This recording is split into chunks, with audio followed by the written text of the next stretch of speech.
This is Mr. G, and I'm going to read to you one of my favorite books. It's this book right here. It says, The Principal from the Black Lagoon. Sounds pretty scary, doesn't it? This is a special book to Mr. G because this book has a lot of names on it of some former students, and actually some of them are current students because I got this just a couple of years ago. And this is from Mrs. Cook's class, and there's a nice picture. Oh, there's a nice picture of all of those students. So I'm going to read this book to you because this is one of my favorites. The Principal from the Black Lagoon. It's the third day of school. I've been sent to the principal's office. What a bummer. I hear the principal, Mrs. Green, is a real monster. Kids go to her office and they never come back. The waiting room is supposed to be filled with bones and skeletons. Doris Foodle was sent there for chewing gum. They say her skeleton still has a bubble in its mouth. I walk in. I take a seat. The rug is red. That's so the blood won't show. I hear she uses tall kids as coat racks. The short kids she feeds to her pet alligator, and the fat ones she uses as paperweights. The thin ones, well, she uses them as bookmarks. I'm too young to be a bookmark. That's one scary looking principal right there. I'm just saying. She's got smoke coming out of her nose. Holy moly. Then there's that 12-foot paddle. I'm supposed to, it's supposed to have poison spikes on it. If you're lucky, you get put in the cages. She has them under her desk. Down there.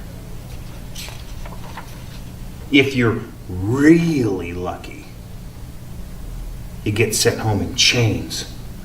But most kids, she keeps for her experiments. Derek Bloom was sent there yesterday. They say he wound up with the head of a dog. Right there, a big white head of a dog. And they say Freddie Jones has the feet of a chicken. Can you imagine? The feet of a chicken. And Eric Porter, the hands of a hamster. You can't do much with hands like a hamster. Yeah. I'm too good looking to have, like, the ears of a rabbit. All I did was snatch Mr. Jones's wig. And it's very quiet today. Usually, they say, there's a lot of screaming. Maybe she's in a good mood. Even if I survive, this will affect my whole life. In the future, I'll be running for president. I'll be ahead in the polls. And then it'll come out, the newspaper. I can see the headlines now. It says, presidential candidate sent to the principal's office. The shame of it all. Uh-oh, there's a shadow at the glass. Now I'm in the jaws of fate. The door slowly opens. And there's a pretty woman standing there. She's a master of disguise. Come in, Hubie. I go in. She closes the door behind me.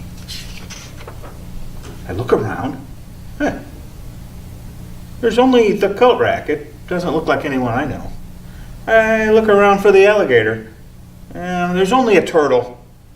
It looks a little bit like Randy Potts. Now, says Mrs. Green, are we having a little trouble in class? Well, says I was sweeping up the room, and by accident, Mrs. Jones's wig got caught on the broom handle. Well, we'll have to apologize, won't we?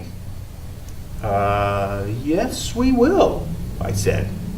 And the next time, we'll have to be more careful.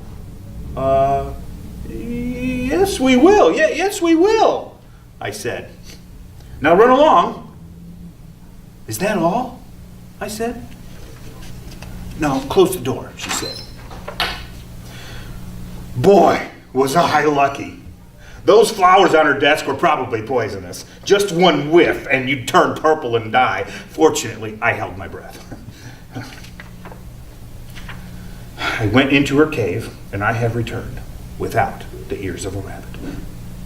I'll have to sweep her office sometime and see if she wears a wig. The end.